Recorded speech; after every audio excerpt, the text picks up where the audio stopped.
No assistant ever lasted a full month with the millionaire CEO until a clumsy, stubborn young woman showed up and turned his world upside down. Before we begin, drop a comment telling us what city you're watching from, and don't forget to rate the story from 0 to 10 when we're done. Enjoy the story. Harper Evans was already late, which in her mind meant she should at least walk in with dignity. Too bad her skirt kept sliding sideways and a piece of paper from the subway had stuck to her heel. Great start. When she pushed the glass door a little too hard, the receptionist choked on her coffee. Your Harper Evans interview for Executive Assistant AM. I know it's all ready. And yes, the subway stopped. And yes, I got confused about the building name. And yes, I spilled coffee on my resume, but you can still read it.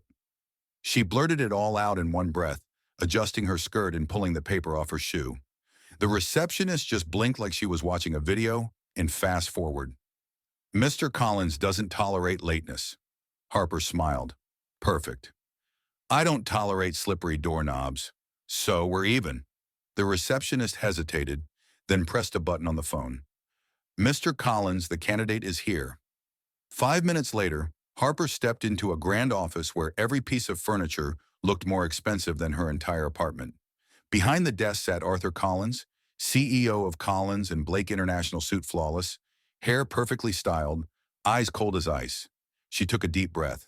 Don't trip. Do not trip. You're late and you've got lipstick on your tooth, he said. Harper froze. She ran her tongue over the corner of her mouth, not even trying to hide it. And you're in the mood of a post-apocalyptic movie? Got any streaming recommendations? Arthur looked up at her for the first time. Long seconds. Silence. The whole room seemed to freeze. Your resume is crumpled. Blame my backpack. It has a mind of its own and holds a grudge against job interviews. Incomplete degree. Business school didn't find me entertaining enough. No experience as a secretary, but I do have a hidden talent for finding lost staplers. And I make decent coffee. She smiled, trying not to show the panic bubbling up in her stomach. Arthur studied her like she was a math problem that didn't quite add up. Finally, he leaned back in his chair. Why do you want this job? Because I've got bills to pay, a cat who eats like a lion, and a gift for getting fired before the trial period ends. He raised an eyebrow. Harper winced but kept her composure. Okay, too honest. I can pretend I love corporate environments and colorful spreadsheets if that's what you prefer. Arthur let out a soft sigh. Every candidate before you was well behaved. What a waste of time. She sat down without waiting for permission. Good behavior is overrated. Another pause. Arthur closed the folder. The position is temporary. 1 month trial. If you survive, you stay. Survive sounds about right, judging by the look the receptionist gave me. Harper stood up, surprised she was still there. Okay, Mr. Collins, challenge accepted. This will be fun, or at least chaotic. Start tomorrow sharp. Just to throw you off. As she left the office, skirt finally in place and lipstick fixed. Harper didn't notice the curious glances from the staff in the glass break room. Whispers started.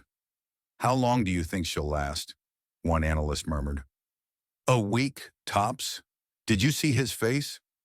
I say 3 days. I'm betting 2. If she survives the wrong coffee order, it'll be a miracle. Inside the office, Arthur Collins slowly twirled his pen between his fingers, still thinking about that oddly honest candidate. Something about her bothered him, or maybe challenged him. He wasn't sure yet. Harper showed up at exactly, just like she said. The receptionist watched her like she was witnessing a rare natural phenomenon. In the elevator, she overheard 2 employees whispering. The new assistant started today. One said, "Poor thing. Remember Amanda? She lasted 3 weeks, cried in the bathroom for the last 5 days. And Patricia, 2 weeks, quit by email at in the morning."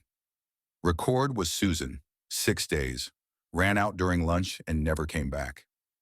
Harper pretended, not to hear, but her stomach tightened. When the elevator reached the 32nd floor, she took a deep breath and walked over to the desk that would be her new home for the next 30 days. If she made it that far, the desk was placed right outside Arthur's office, like a control station or a battlefield trench. Harper looked over his calendar. Meetings booked every hour. No breaks, not even to breathe, apparently. Arthur stepped out of his office for the first time.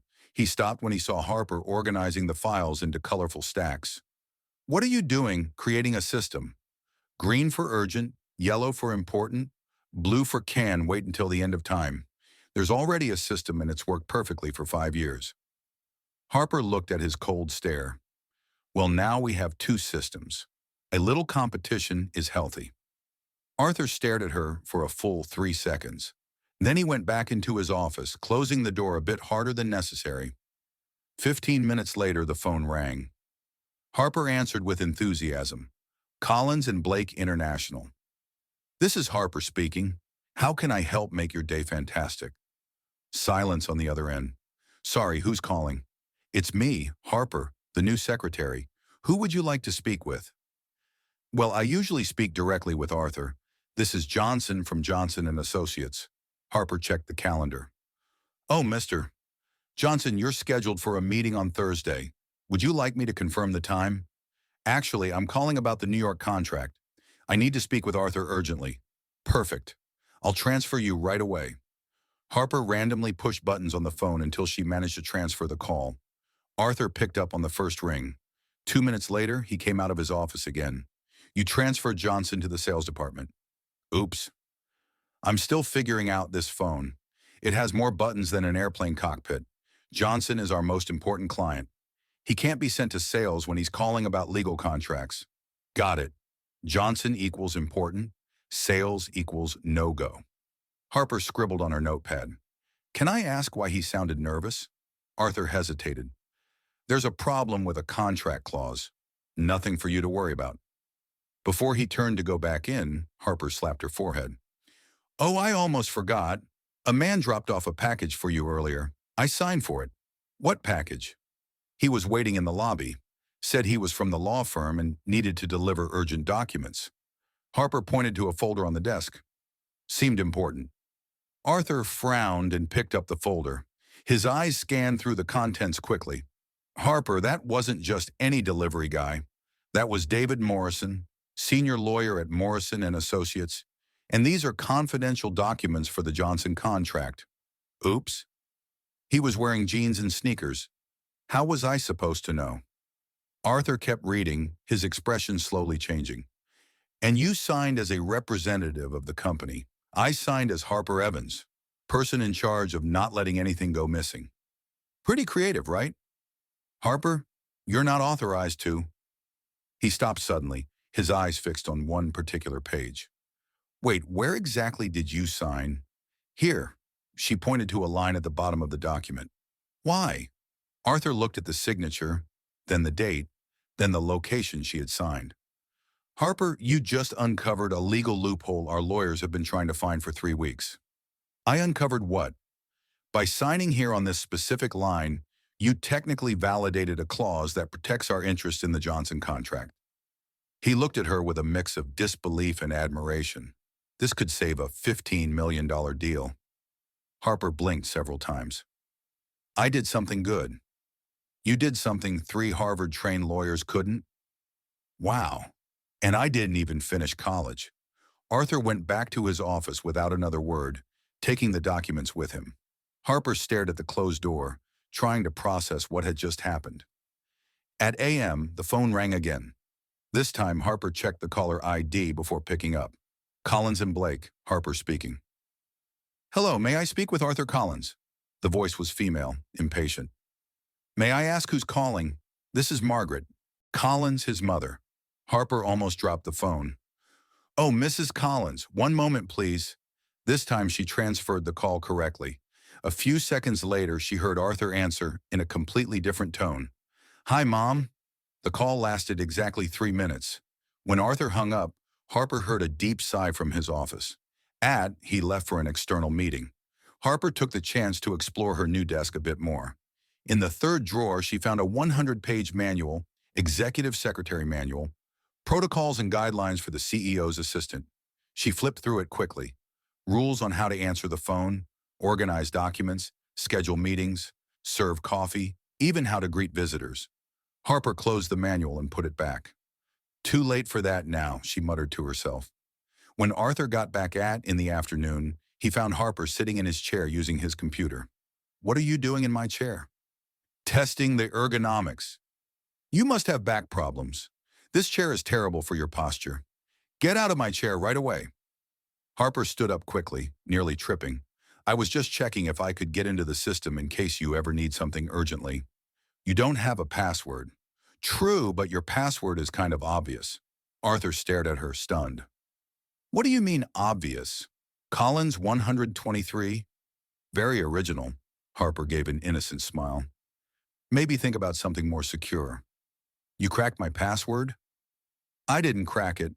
I guessed. I tried Arthur. CEO Collins. Third try was the charm. You really should mix it up. Arthur dropped into the chair, rubbing his temples. Harper, you've broken at least 6 security rules today, but I fixed the Johnson contract issue. That has to count for something, right? He watched her for a long moment. Go home. We'll talk tomorrow about boundaries. Harper picked up her bag, trying to figure out whether she was getting fired. Mr. Collins, what? Thanks for not firing me today. The day is not over yet. Harper smiled and waved as she headed toward the elevator. Alone in the office, Arthur Collins reopened the documents she had signed without realizing it. The solution was right there, plain as day, thanks to the careless signature of a woman who'd mistaken a senior lawyer for a delivery guy. He shook his head, somewhere between irritated and impressed. Harper Evans was a walking disaster, but maybe she was exactly the kind of disaster he needed. On the third day, Harper decided it was time to show some initiative. And nothing said initiative like showing up with coffee for the boss before he even asked. She arrived at carrying 2 cups from the coffee shop around the corner. One for her with milk, sugar, and a hint of cinnamon, and one for Arthur. Since she had no idea how he liked it, she went with a more human version. Milk, 2 spoons of sugar, and a touch of vanilla. Good morning, Mr. Collins, she announced, walking into his office with both cups. I brought coffee to start the day off, right? Arthur looked up from the documents he was already reading, his face neutral. I didn't ask for coffee. I know. That's why it's a surprise. Harper placed the cup on his desk with a bright smile. It's a latte with sugar and vanilla. I bet you'll love it. Arthur looked at the cup like it might explode. I drink my coffee black. Everyone drinks it black until they try a good latte. Come on, just one sip. Arthur picked it up, gave it a sniff, and made a barely noticeable face. Harper, I've been drinking black coffee for 15 years. No milk, no sugar, no vanilla. That's not coffee, that's machine fuel. Harper sat in the chair across from him and took a sip of her own. You need something that actually tastes good. Arthur took a small sip, his face twisted like he'd swallowed bad medicine. This is too sweet. You mean too delicious? No, too sweet. Overpowering. It tastes like happiness, Harper offered, still cheerful. Like syrup for diabetics. Harper stopped smiling. Hey, I spent $4.50 on that coffee. The least you could do is pretend to like it. I don't pretend, Harper, and I didn't ask you to spend your money on me. Wow. Harper leaned back in her chair, stunned. You really don't know how to accept a kind gesture, do you? It's not about kindness. It's about efficiency. I have a routine that's worked for years. Routine? Harper gave a short laugh. You mean that thing where you show up, check emails, drink awful coffee, ignore everyone around you and leave? That routine? Arthur set the cup down a little harder than necessary.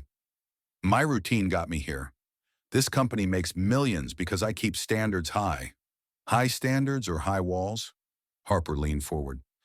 Because from where I'm sitting, it looks more like you've built a fortress around yourself? Harper. No, let me finish. She pointed at him. You treat coffee like it's life or death. You talk to people like they're malfunctioning robots. And I'm willing to bet that when you go home at night, you eat dinner alone watching the financial news. Arthur didn't answer, but his eyes flashed. You don't know anything about my life. I know you look like a robot in a suit who forgot how to smile. The silence that followed was so heavy Harper could almost taste it in the air. Arthur slowly stood up, placing his hands on the desk. A robot? A very well-dressed robot? Harper corrected, trying to keep her voice steady with a perfect schedule. and a strong dislike for anything that has flavor. Harper, you've been here 3 days. 3. And you think you can analyze my personality based on how I take my coffee? I don't need 3 weeks to notice you have the charm of a broken vending machine. Arthur walked around the desk and stopped right in front of her. Harper swallowed hard, but didn't back down. A broken vending machine? At least those accept coins. You don't even do that, Harper. And before you complain about how honest I am, just remember you hired me because I'm not like the other well-behaved candidates. The phone rang just then, slicing through the tension like a knife. Harper answered automatically without looking away from Arthur. Collins and Blake. Harper speaking. I need to speak to Arthur right away. It's about the West Coast expansion proposal. Harper recognized the voice. Mr. Johnson, the important client. Mr. Johnson, how are you, sir? Can I help you with anything before I transfer the call? Actually, yes, you can. I'm worried about the numbers we saw yesterday. The California market looks unstable, and I'm not sure this is the right time to expand. Harper looked at Arthur, who was still standing beside the desk, clearly listening in. Mr. Johnson, may I ask, are you concerned about short-term instability or long-term? Well, both, to be honest. Harper bit her lip, thinking fast. Have you seen the news about the new tax incentive law that passed in California last week? Silence on the other end. What law? The Business Investment Incentive Act. It offers up to 30% in tax breaks for companies that set up operations there in the next 18 months. Harper glanced at Arthur, who now looked surprised. If Collins and Blake moves in now, you could take advantage of that window and get a serious lead over the competition. Didn't know about that law. It passed last Thursday, but hasn't been widely reported yet. Most companies won't find out until it's too late. Arthur stared at her in disbelief. Harper, can you transfer the call now? He whispered. Of course, mister. Johnson, I'll transfer you to Mr. Collins right away. But if I may, I'd suggest speeding things up. Opportunities like this don't come around every day. Thank you, Harper. You just saved my morning. Harper transferred the call and leaned back in her chair, her heart pounding. Arthur picked up on speaker. Johnson, tell me I just heard what I think I heard. Arthur, that assistant of yours is a gem. How did she know about that California law? I would like to know that too. The call went on for another 20 minutes. When Arthur finally hung up, he just looked at Harper for a long moment. How did you know about that law? Harper fiddled with her bag strap. I read a lot, and when I don't have anything to do, I browse news sites. I saw the article on Friday and thought it was interesting. You read California legislation in your spare time? I read everything. News, blogs, even medicine labels when I'm really bored. She shrugged. You never know when a random piece of information will come in handy. Arthur sat back in his chair, still processing everything that had just happened. Harper, you just gave Johnson information that could be worth millions to us. Nice. Does that make up for the coffee you hated? Arthur almost smiled. Almost. The coffee was still terrible. And you still act like a robot. But a robot who occasionally admits when someone helped him. Outside the office in the open area, a small crowd had gathered near the coffee machine. Everyone pretended to be busy, but they were clearly trying to hear the conversation. Did she just call in what? Whispered Marina from accounting. A robot in a suit, replied Carlos from legal, and a broken vending machine. She's crazy, muttered Jennifer from marketing. Nobody talks to Arthur Collins like that. But it worked, said David, the intern. Did you see how focused he was when she spoke to Johnson? She'll be fired by Friday, guessed Marina. I'm not so sure, said Carlos. Did you hear that call? She just saved $1 million contract. Back in the office, Arthur was typing something on his computer. Harper, about the coffee. I know. You like it black. No sugar, no flavor, no joy, no vanilla. He corrected, this time with something close to a smile. I can tolerate the rest. Harper blinked, surprised. Was that almost a joke? That was a factual correction. Of course it was, Harper smiled. I'll bring plain black coffee tomorrow, but I'm still bringing colorful napkins just to annoy you. Harper? Yes. Nice move with the California law. Harper felt her face get warm. Thank you, Mr. Collins. Arthur, you can call me Arthur. Really? Don't get used to it. It's only because you saved $15 million today. Harper smiled and went back to her desk, feeling an odd sense of victory. Through the glass door, Arthur Collins watched his new secretary sorting files while humming quietly. She was a mess. Impulsive, stubborn, completely unpredictable, and it seemed exactly what he hadn't realized he needed, even if her coffee was truly awful. On Friday, Arthur walked over to Harper's desk with an air of authority and said, "You need to go to the company's year-end party," he announced like he was talking about the weather. Harper stopped organizing the files and looked at him. "I need to. It's mandatory for executive staff. But I'm a secretary. You're my executive assistant. Technically, you're part of the executive team." Harper blinked a few times. "Since when?" "Since you saved 3 contracts this week and found out our accountant was charging double for basic services?" It was true. After the California law incident, Harper had really thrown herself into the work. And apparently she had a natural talent for spotting problems no one else noticed. "Arthur, I don't have anything to wear to a corporate party. It's on Saturday at 8. Wear something appropriate. Define appropriate." Arthur studied her for a moment, noticing the faded jeans and the colorful cat print blouse, something without animals on it. On Saturday in the evening, Harper stood in front of a mirror at a dress rental shop, questioning all her life choices. "This one is perfect for you," the saleswoman said, adjusting a bright red dress. "It catches the eye just enough." Harper looked at herself in the mirror. The dress was beautiful, but definitely attention-grabbing. Cherry red fitted just right with an elegant but bold neckline. "Isn't it a little too red?" "Dear, you have to stand out. A corporate party is a social battleground. You either make an impression or you disappear." An hour later, Harper was at the entrance of the 5-star hotel where the party was being held, trying not to trip in high heels. The red dress stood out sharply against the neutral, understated tones of the other guests. She took a deep breath and stepped into the elegantly decorated ballroom. Crystal chandeliers, tables with white tablecloths, and a string quartet playing classical music in the background. "This isn't a party," she muttered to herself. "It's a fancy funeral." Trying to look confident, Harper headed toward the bar. That's when her heels seemed to take on a life of its own. She stumbled badly, arms flailing for balance. Unfortunately, her hands hit a tray of champagne glasses. As the waiter was carrying, the tray flew through the air in slow motion. 6 crystal glasses crashed down, headed straight for Arthur Collins, who was talking with a group of investors a few feet away. "Oh, now," Harper whispered, watching the disaster unfold. Arthur turned just as the glasses were inches from his perfectly pressed tuxedo. With impressive reflexes, he dodged, making the champagne splash onto the floor instead of himself. The entire room went quiet. Complete silence. Harper stood there in the middle of the broken glass, her face as red as her dress. "I am sorry." Arthur looked her over. His tux was spotless, though there were a few drops of champagne on his shoes. Instead of blowing up as Harper expected, he just let out a long sigh. "Are you all right?"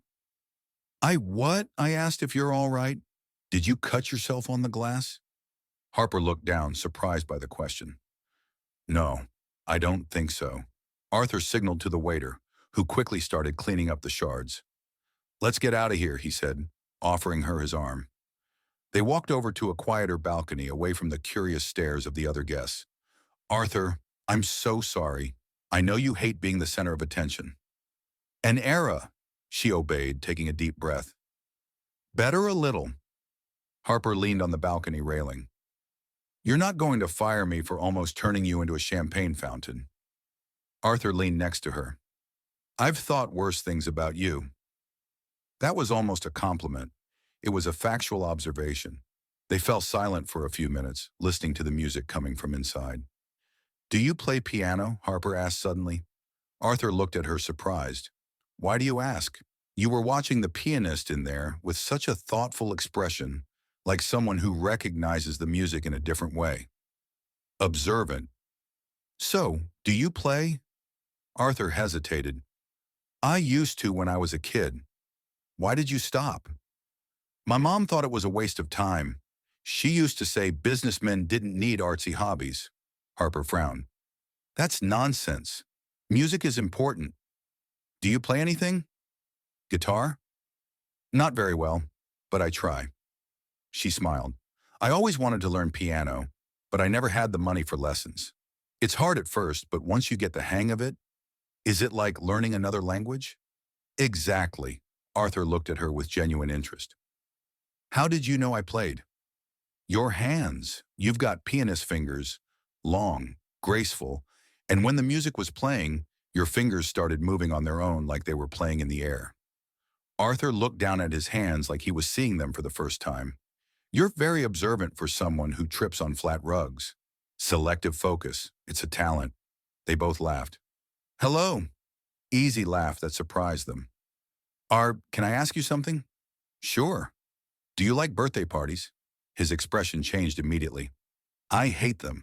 Why? They always felt like obligations. My mom used to throw big parties when I was a kid, but they were more about impressing her friends than making me happy. I'd wear a suit, shake hands with adults pretending to care, and just wait for it to be over. Harper felt a pang in her chest. That's really sad. That's life. No, it's not. A birthday party should be about you, about people who actually care being there. So what would your ideal party look like? Harper thought for a moment. Pizza, good music, silly games, people laughing until their stomachs hurt, and a cake with way too much frosting, because there's no such thing as too much frosting. That sounds chaotic. That sounds fun. Arthur was about to respond when the balcony door opened. Marcus from sales came stumbling out slightly tipsy.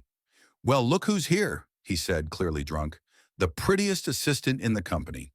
Harper shrank a little. Hi, Marcus. Harper, you look amazing in that dress. Marcus stepped in closer than he needed to. How about a dance?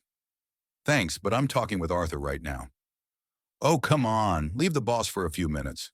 Marcus held out his hand. He won't mind. Actually, she said no, Arthur said, his voice suddenly cold.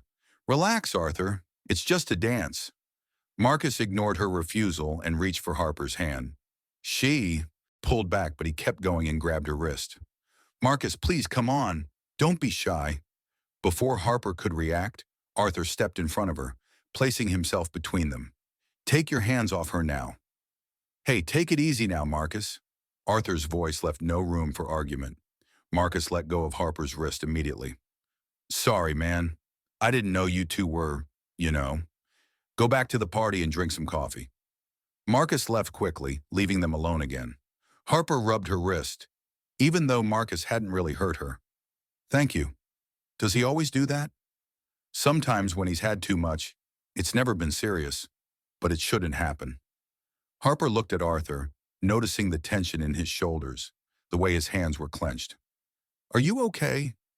I'm fine. What matters is that you're okay. Something in the way he said that made Harper's heart beat a little faster. Arthur? Yes. Thanks for not leaving me alone with him. Harper, yes.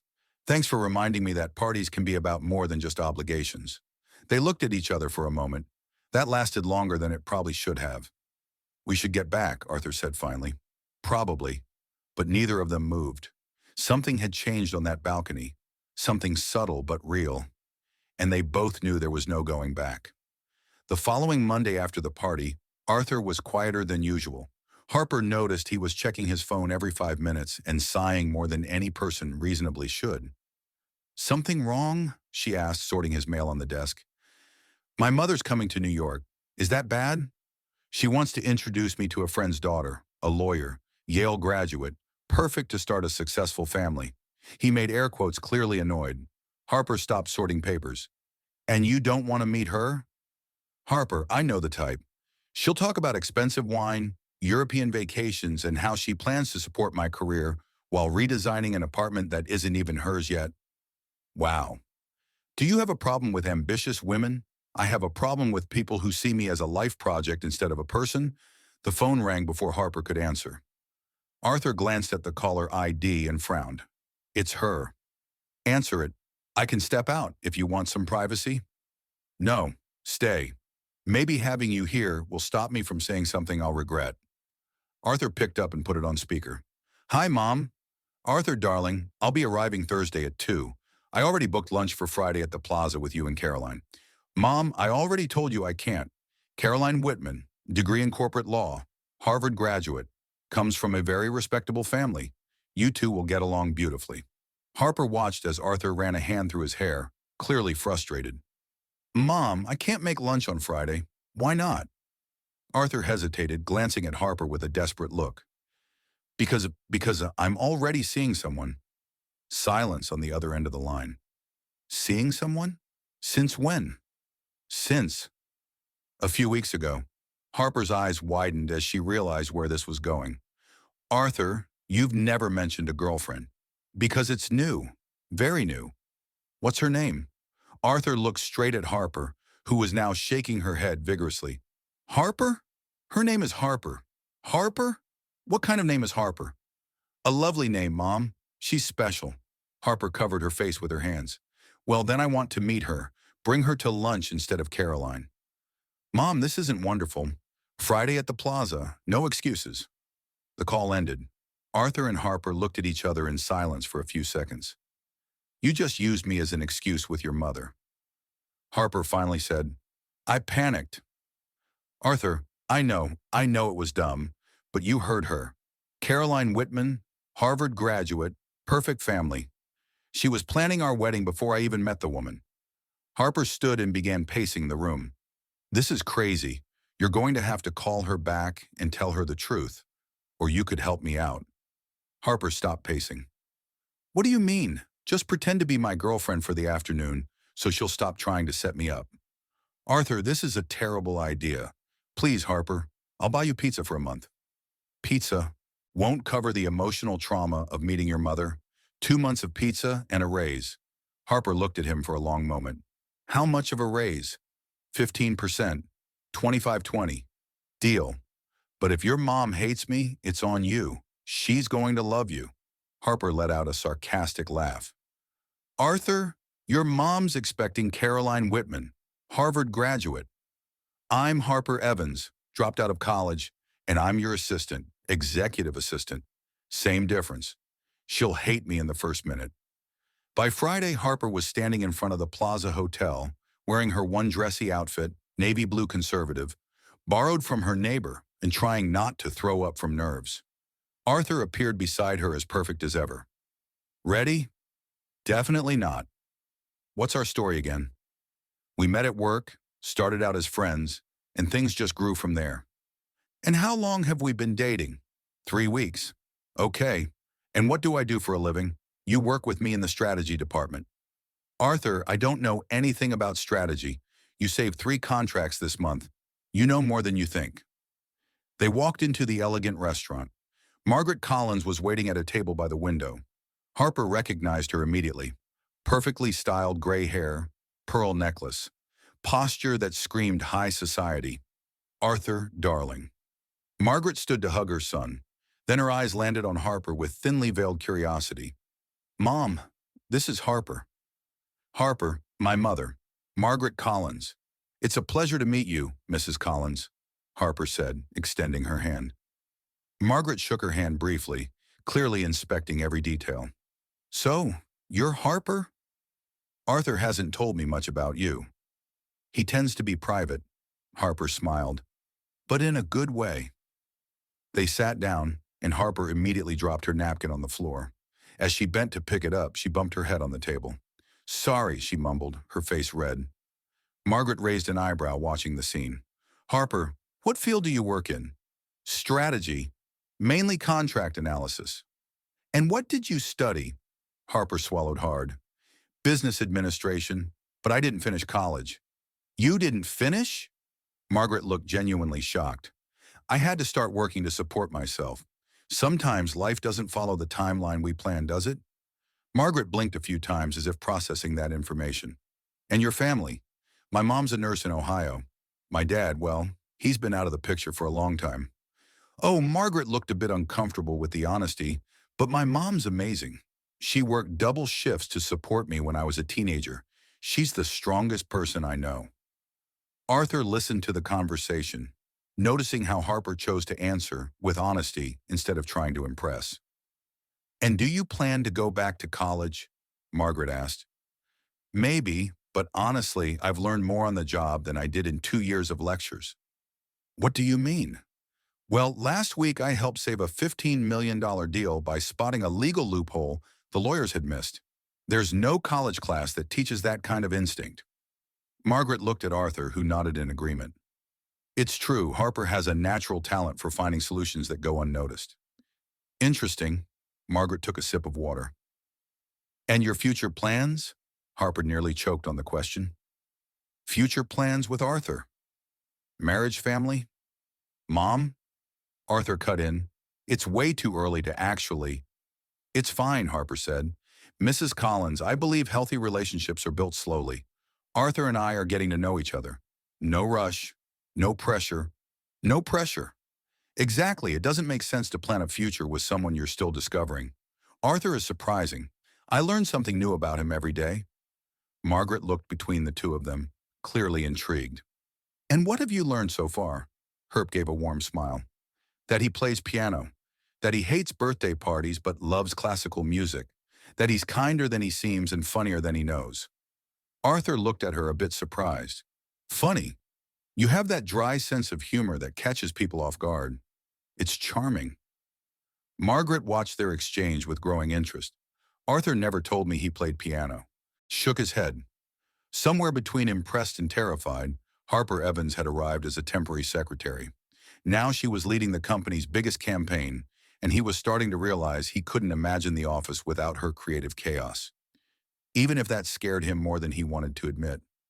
It was Thursday at night, and Harper was still at the office, putting the final touches on the proposal for Sterling. Arthur had insisted on staying too, going over every detail with the obsession of someone who feared a misplaced comma could cost $15 million. Arthur, for the 10th time, the presentation is perfect, Harper said, glancing at him over a stack of papers. You need to stop revising. Just one more pass through the Q3 numbers, he muttered, eyes still on the screen.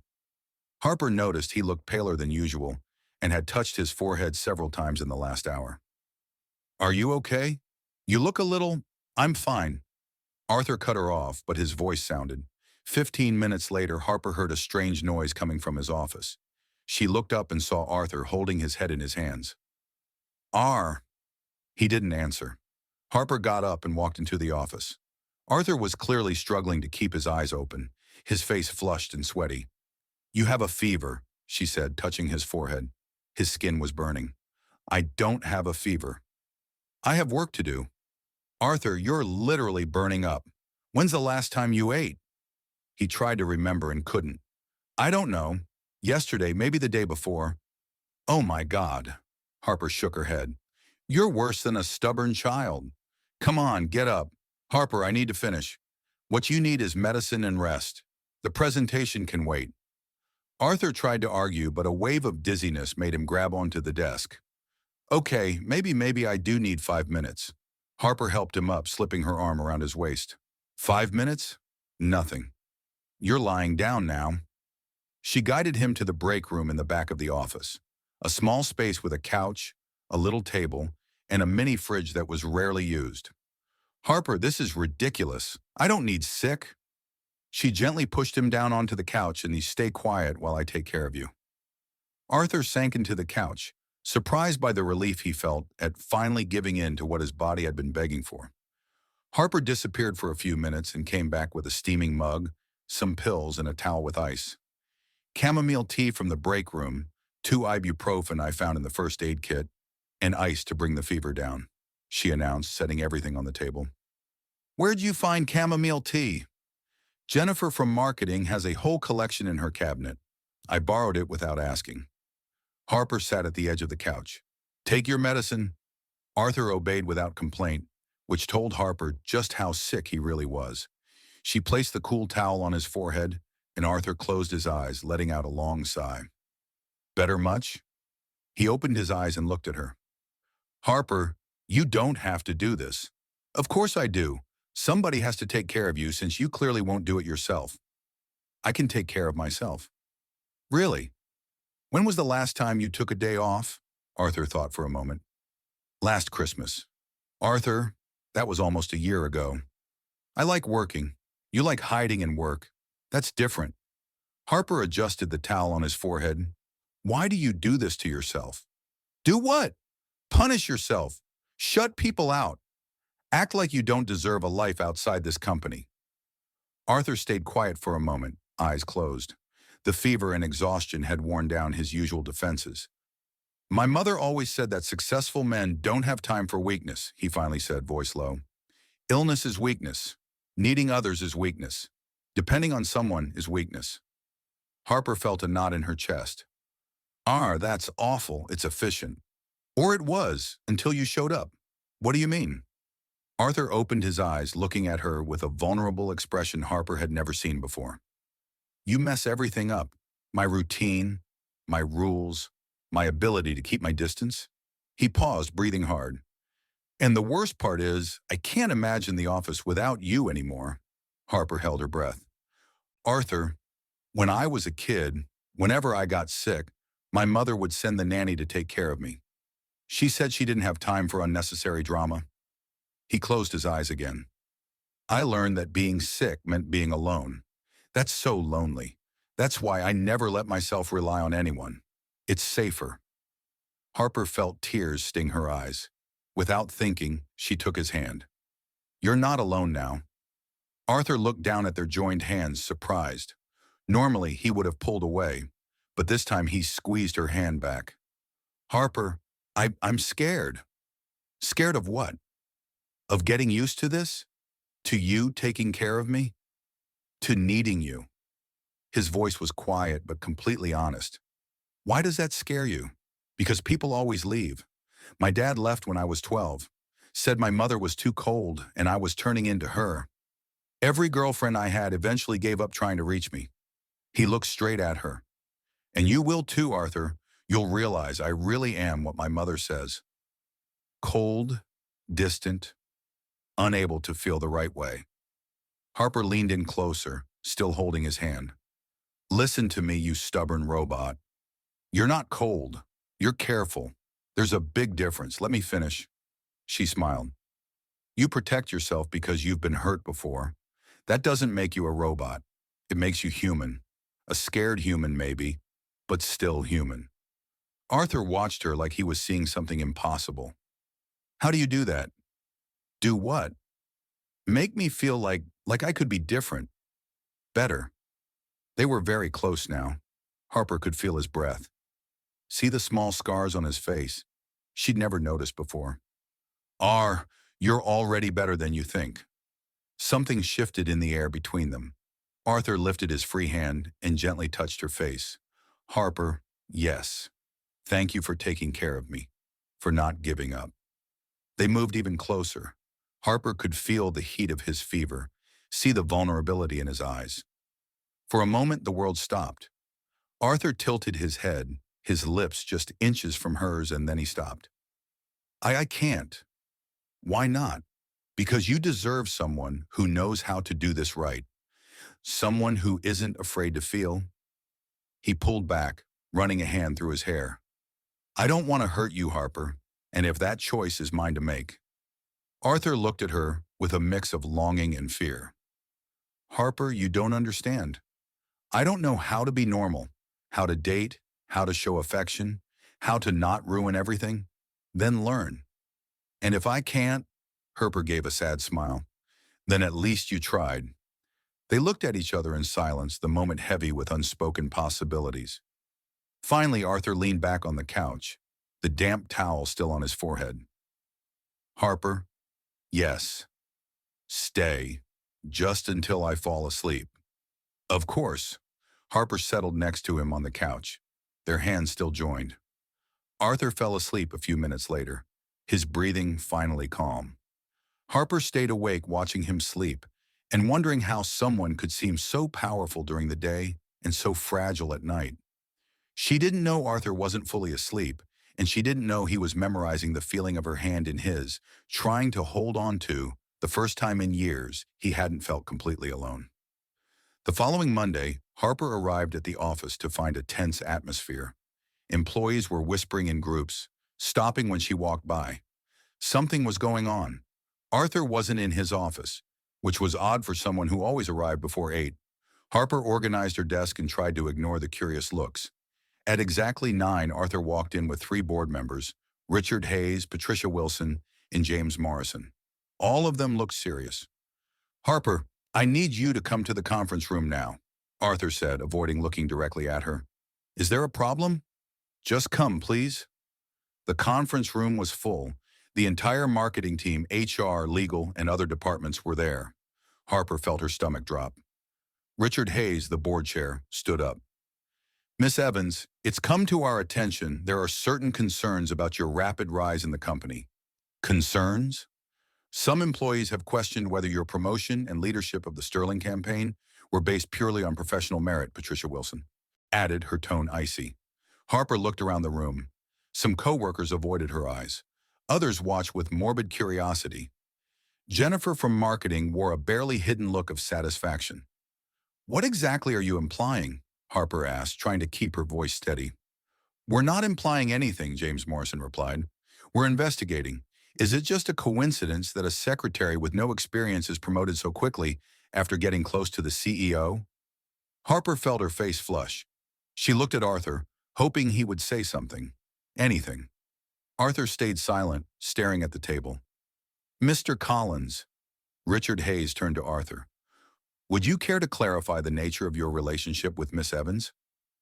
Arthur finally looked up, meeting Harper's eyes briefly before looking away. "Harper is a capable employee. Her promotions were based on performance. That's all," Patricia pressed. "That's all." Harper felt like she'd been punched in the stomach.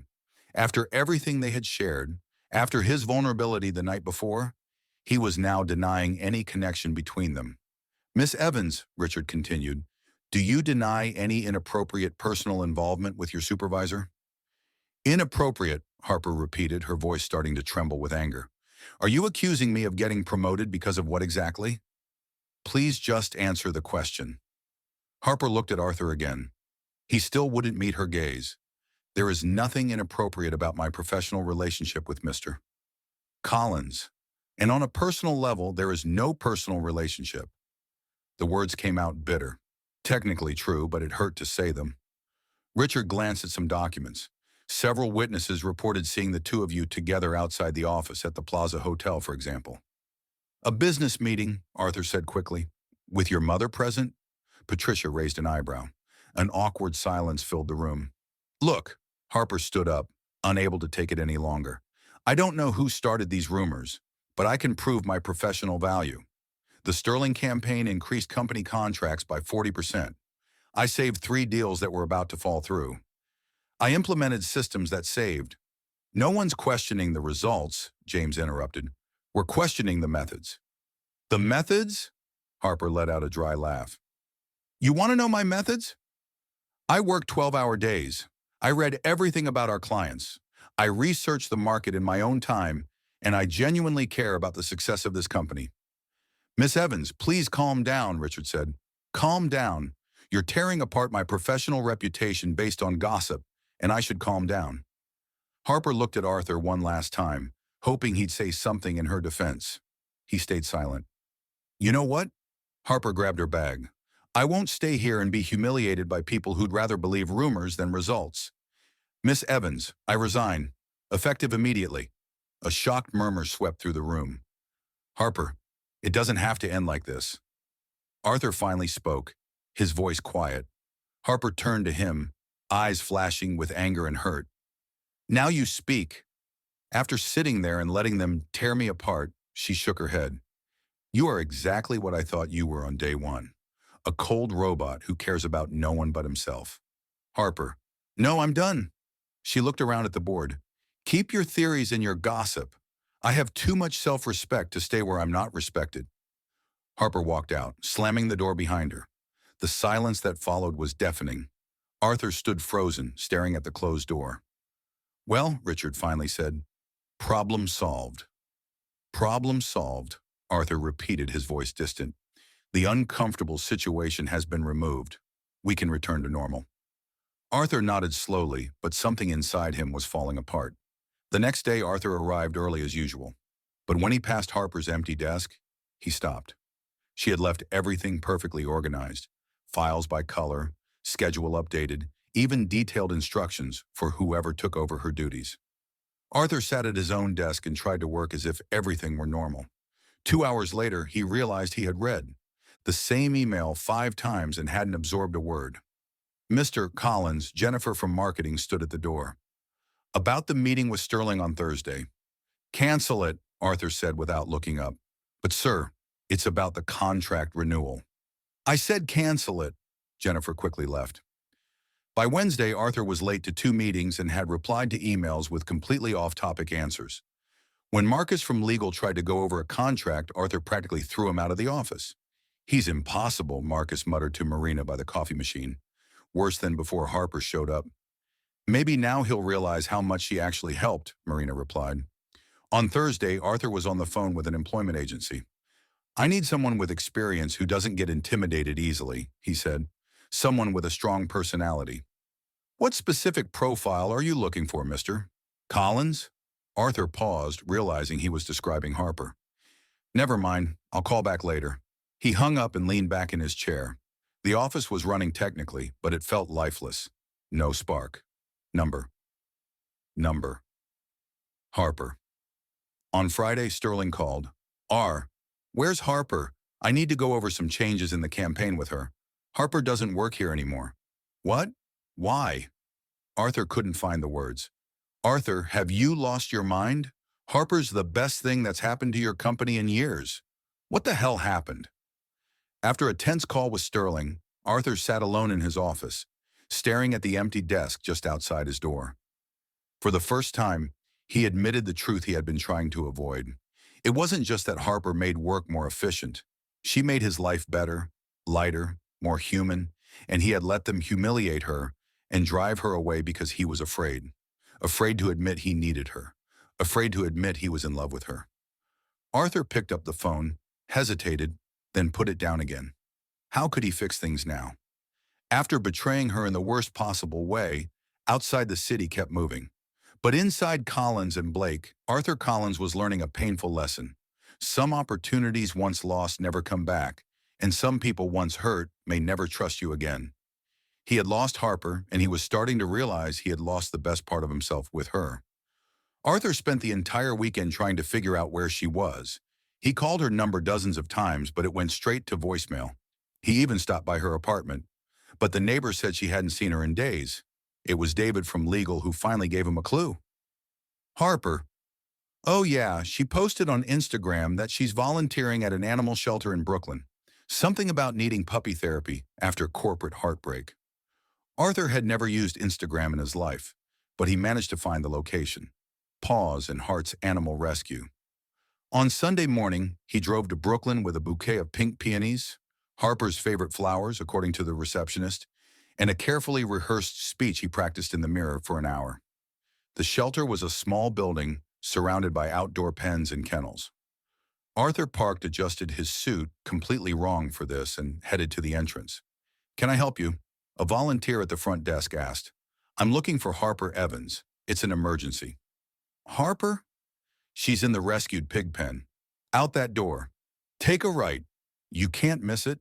Arthur followed the directions, mentally running through his speech. Harper, I made a terrible mistake. You're essential to the company, and two, he stopped abruptly when he saw the scene in front of him. Harper was sitting in the middle of a pen, surrounded by hay with a little pink piglet in her lap.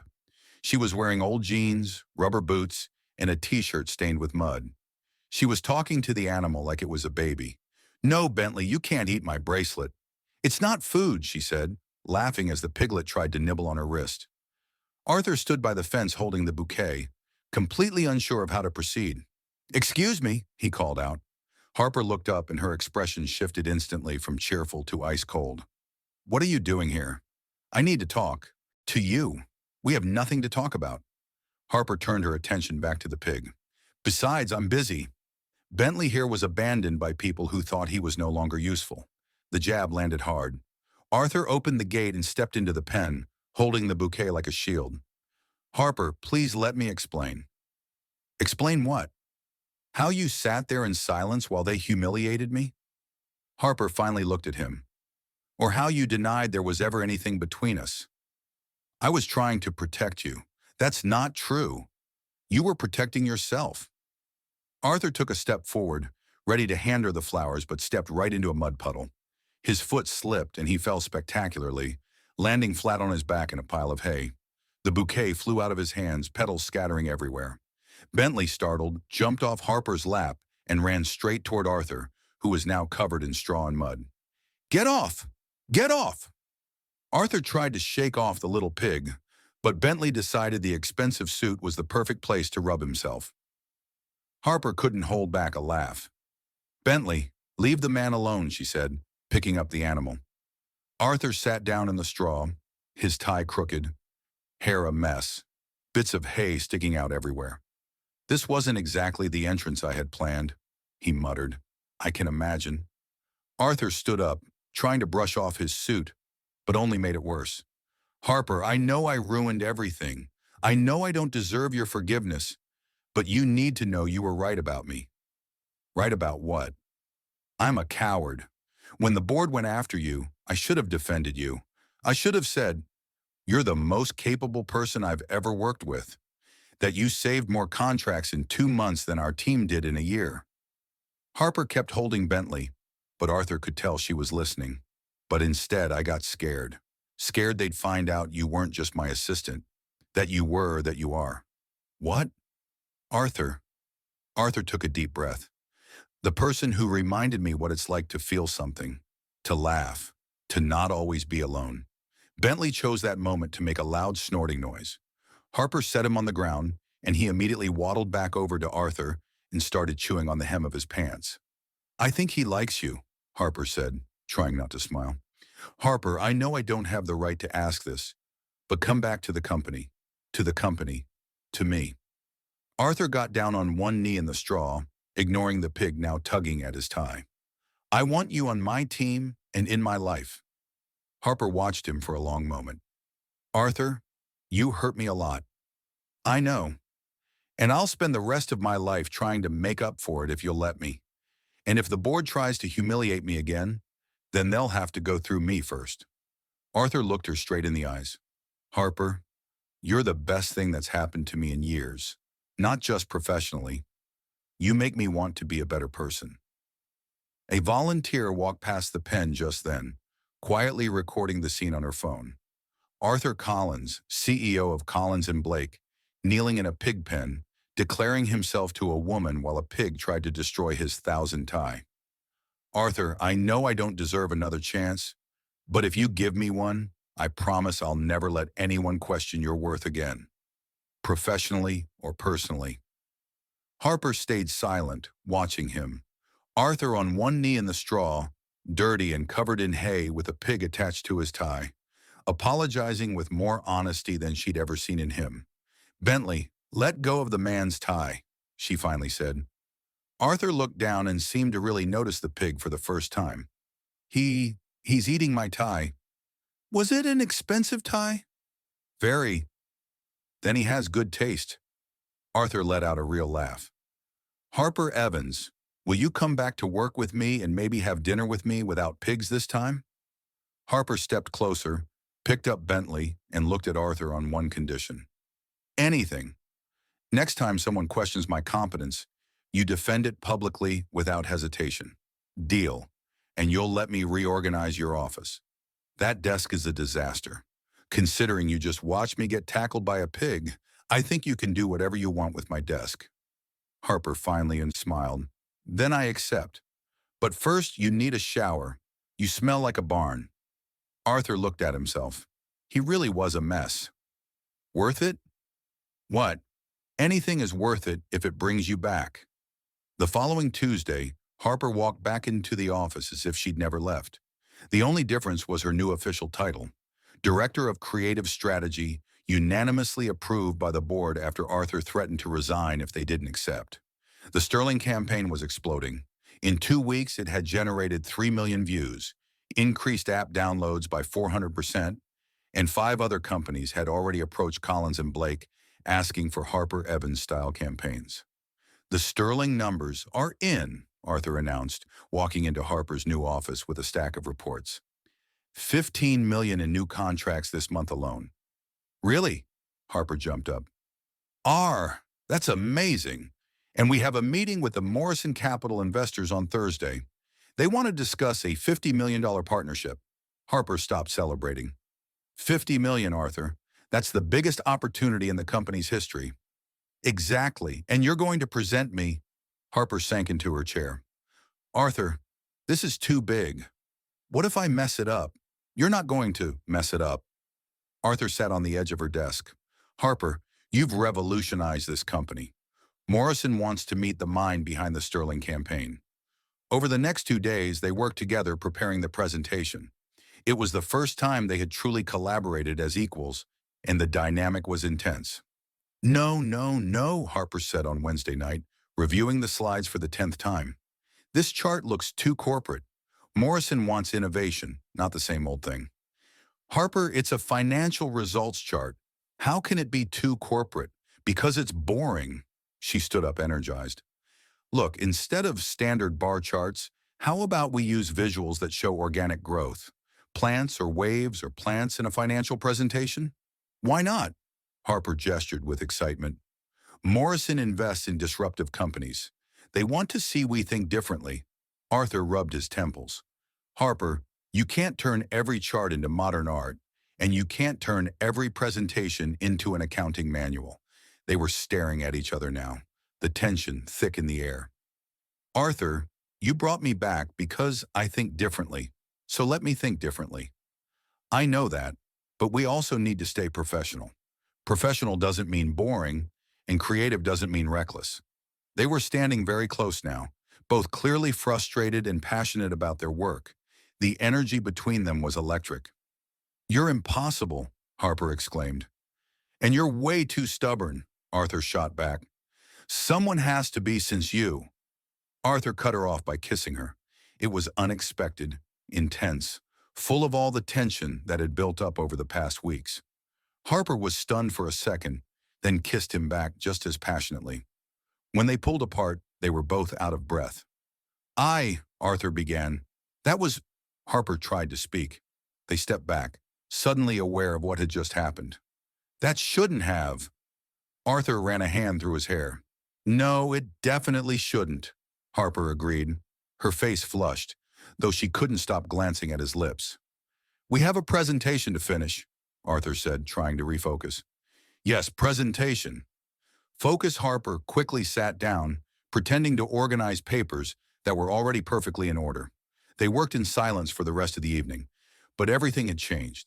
Every accidental touch, every glance carried a new, unexplored tension. On Thursday morning, Harper was more nervous than she'd ever been. The presentation was and she had rehearsed so much she could do it in her sleep. You're ready, Arthur said, finding her in the break room at 11. What if they hate it? What if I freeze? What if Harper? Arthur placed his hands on her shoulders. You're brilliant. They're going to love it. An hour before the presentation, Arthur got an emergency call. What? He answered, tense. When? No, I need to be here I understand. I'll be there in 20 minutes. He hung up, clearly upset. Harper, I have a family emergency. My mother's in the hospital. Oh, no. Arthur, go now. But the presentation, I'll do it on my own. Harper, it's 50 million and I know every number, every strategy, every detail. Harper pushed him toward the door. Go take care of your mom. I'll handle Morrison. At exactly, Harper was in the conference room with 5 Morrison Capital executives. Without Arthur beside her, she felt exposed but determined. Gentlemen, thank you for being here. What I'm about to present isn't just a partnership. It's a revolution in how you think about marketing. Across town, Arthur was at the hospital, finding out his mother had only sprained her ankle, but insisted it was a serious emergency. When he realized he'd been tricked into missing the presentation, he panicked. He raced back to the office like a madman. Arriving halfway through Harper's pitch, peeking through the conference room door, Arthur saw Harper commanding the room like a conductor.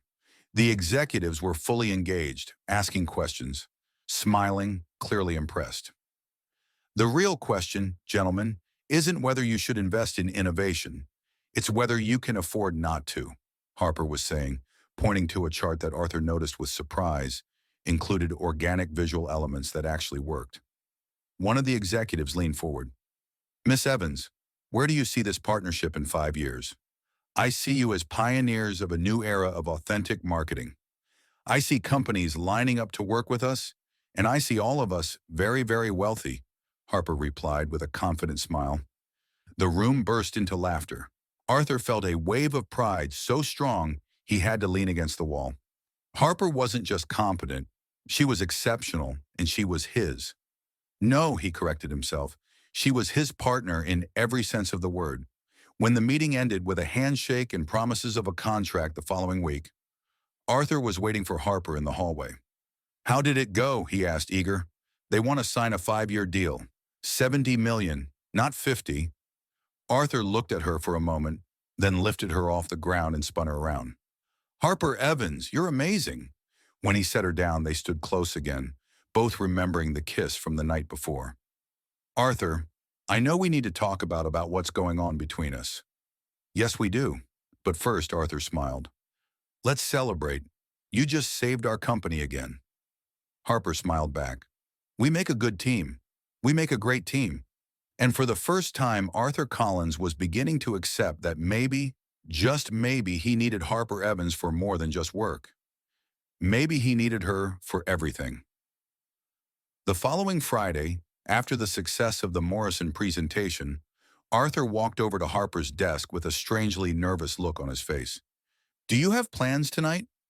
Harper looked up from her reports. Depends. Why? I'd like to take you to dinner, not to talk about work or campaigns or any of that. Just dinner.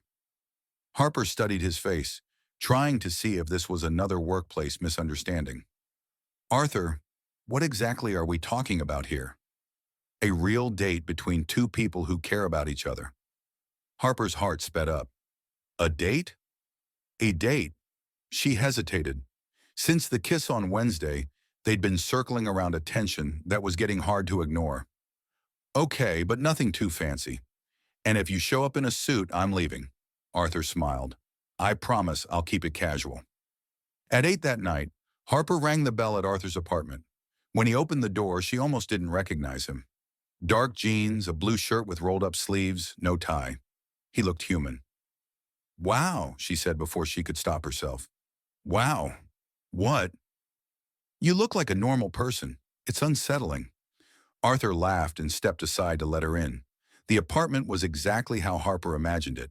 Elegant, minimalist, all in shades of gray and white. But something was different. Candles were scattered around the room. Soft music played in the background, and a delicious homemade smell drifted from the kitchen. You cooked? Harper asked, surprised. I tried. Arthur looked genuinely nervous.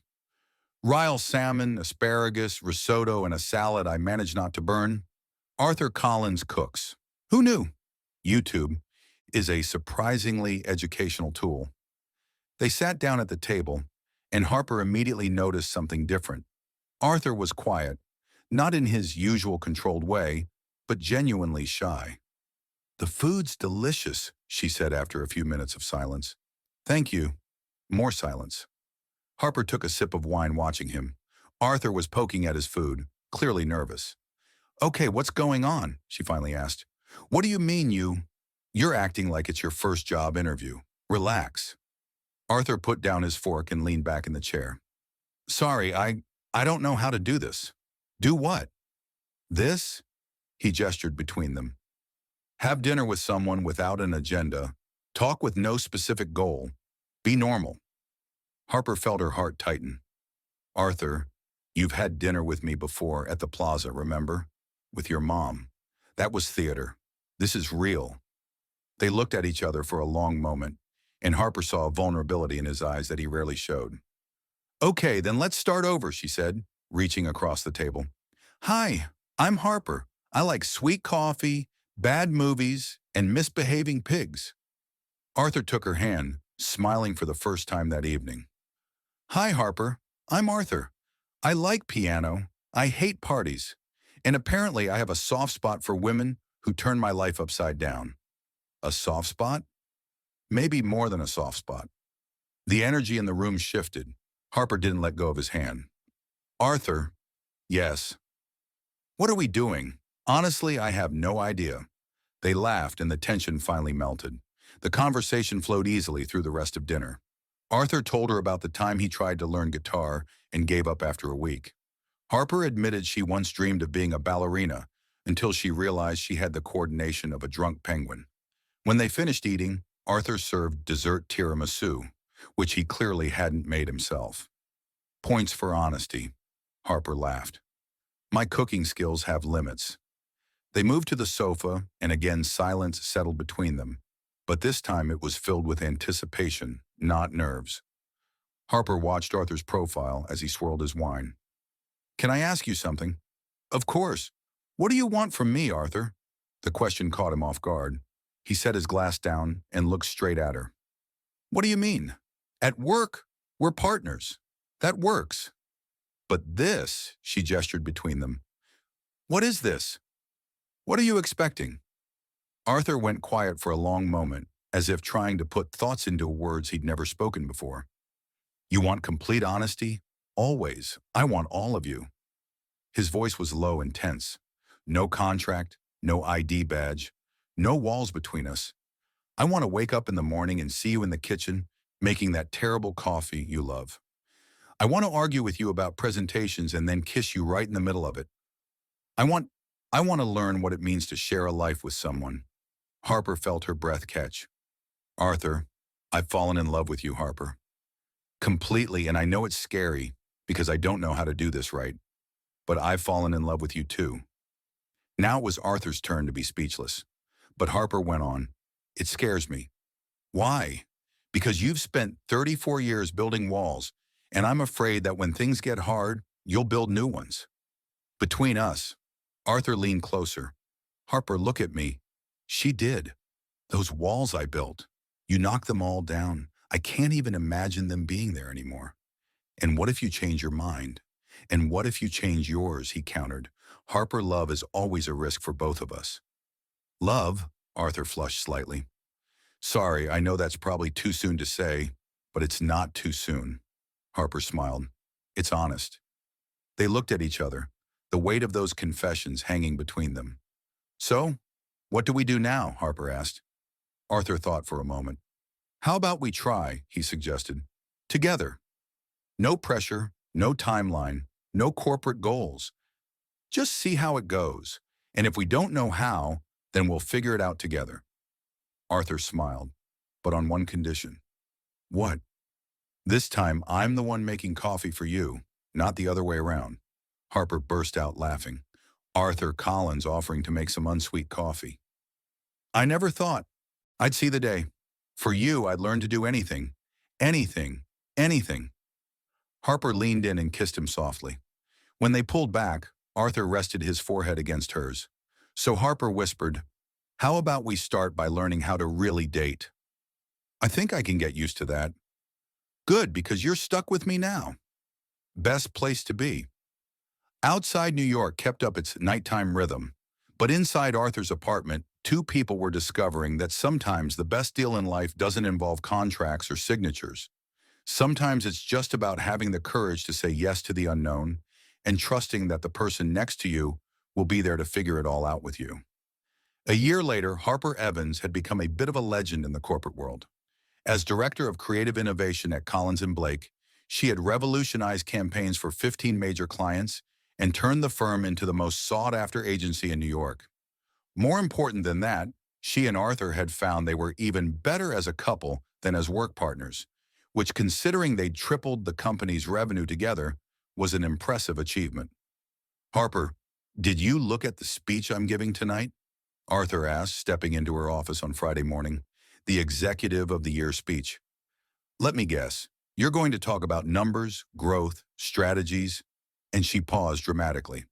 The bright future of Collins and Blake. It's scary how well you know me. That's because you're predictable. Harper stood up and kissed him quickly. But I love you anyway. Anyway, especially because of that. That night, the Plaza Hotel's ballroom was filled with New York's top executives. Arthur had been named CEO of the Year for the third year in a row, and Harper sat in the front row, wearing an elegant navy blue dress Arthur had picked because It matches your eyes when you laugh. Ladies and gentlemen, the host announced, please welcome Arthur Collins, CEO of Collins and Blake International. Arthur walked onto the stage, perfectly put together as always. Tailored suit, hair in place, confident posture. Harper smiled, remembering the nervous man she'd met a year earlier. Thank you, Arthur began, adjusting the microphone. Receiving this award is an honor, but it wouldn't be honest to accept it as my achievement alone. Harper raised an eyebrow. That wasn't in the speech she had reviewed. Over the past year, our company has gone through a complete transformation. Not just in numbers, though those were outstanding, but in culture, in energy, in soul. The audience murmured in agreement. Harper started to wonder where Arthur was going with this. That transformation happened because one extraordinary person joined our company and changed everything. She came in as a temporary secretary and well, she became my saving grace. Her peer felt her face heat up. A few people in the audience started turning to look at her. Harper Evans, Arthur went on, scanning the crowd for her. You've taught me that leadership isn't about control, it's about inspiration. That innovation comes from creative chaos, not rigid order, and that loving someone is the best business decision anyone can make. Now everyone was looking at Harper, who was trying hard not to bolt from the room. Arthur, what are you doing? She whispered, even though she knew he couldn't hear her. On stage, Arthur pulled a small box from his pocket. The whole audience held its breath. Harper Evans, Arthur said into the mic, would you be my partner for life? And then he got down on one knee, or tried to. His suit was so tight that when he bent his knee, there was a loud tearing sound. Off balance, he slipped a few inches on the stage carpet, still kneeling, but now looking more like someone trying a very awkward stretch. The audience gave a mix of laughter and sympathetic ohs. This was not part of the plan, Arthur muttered into the microphone, still kneeling off center. Harper couldn't hold it in anymore. She got up from her chair and walked to the stage, laughing so hard she could barely keep her balance. Are you okay? She asked, helping him up. My pride's a little bruised, but the ring is still intact, Arthur said, holding up the box. So, what do you say? Will you marry me, even after watching me rip my pants in public? Harper looked at him, messy hair, torn suit, red with embarrassment, but smiling like she'd never seen before. Arthur Collins, you are the most charmingly clumsy man I've ever met. Is that a yes? That's a huge yes. The crowd burst into applause. Arthur slipped the ring, a classic, elegant solitaire, onto Harper's finger and kissed her as 300 people cheered and clapped. When they pulled apart, Harper grabbed the mic. Just so you all know, she announced, he practiced this speech 15 times in the office. Not once did he fall. Harper? Arthur protested, laughing. What can I say? She shrugged. With me in his life, even perfect plans turn into romantic comedies. The crowd laughed and clapped even louder. 2 months later, on a sunny spring Saturday, Harper and Arthur got married in a small garden in Central Park. The ceremony was exactly what you'd expect from a Harper Evans wedding. The groom arrived 5 minutes late because he forgot the rings in the car. The bride tripped on her dress, walking down the aisle, but was saved by David from legal, who was also a groomsman. The affiant swallowed a bee in the middle of the vows. Arthur's mom cried so hard she smudged all her makeup. And Margaret Collins, who had completely fallen for Harper, spent half the ceremony laughing and the other half fanning herself with the program. Do you promise to love, honor, and put up with each other's annoying habits until death do you part? The officiant asked after finally recovering from the bee incident. I promise to put up with him checking emails during breakfast, Harper said. And I promise to put up with her reorganizing my files without asking, Arthur added. And do you promise to support each other in hard times and celebrate together in good ones? I promise to help her survive high heels, Arthur said, looking at Harper's feet. And I promise to help him survive the stress when things don't go as planned, Harper replied. Then by the power vested in me, I now pronounce you husband and wife. Arthur, you may kiss the bride, but try not to slip again. When Arthur kissed Harper, the guests burst into applause. Bentley, the rescue pig Harper insisted on bringing as their mascot, chose that exact moment to trot across the garden, making everyone laugh even more. Mrs. Collins, Arthur whispered in Harper's ear as they pulled apart. Mr. Collins, she replied, ready for a lifetime of organized chaos. With you, I wouldn't expect anything less. They walked through the garden while the guests tossed rose petals, and Harper couldn't stop laughing. A year ago, she had been a desperate secretary. Now she was a successful executive, married to the man she loved and surrounded by people who truly cared about her. Harper, Arthur said as they reached the decorated car. Yes, thank you for what? For showing up in my life like a whirlwind and teaching me that sometimes the best thing that can happen is when all our plans go completely off track. Harper leaned in and kissed him again. Aarons, you have no idea what kind of adventure you're in for you leading the way. I'm sure it's going to be epic. And as they drove off into the future, tin cans rattling behind the car and Bentley running after the vehicle, one thing was clear. Love, just like the best business deals, sometimes begins with complete and total chaos. What did you think of Harper and Arthur's story? Let us know in the comments. Rate this story from 0 to 10. What score would you give? Don't forget to subscribe and turn on notifications so you don't miss any of our stories. And check out more touching stories by clicking right here on the final.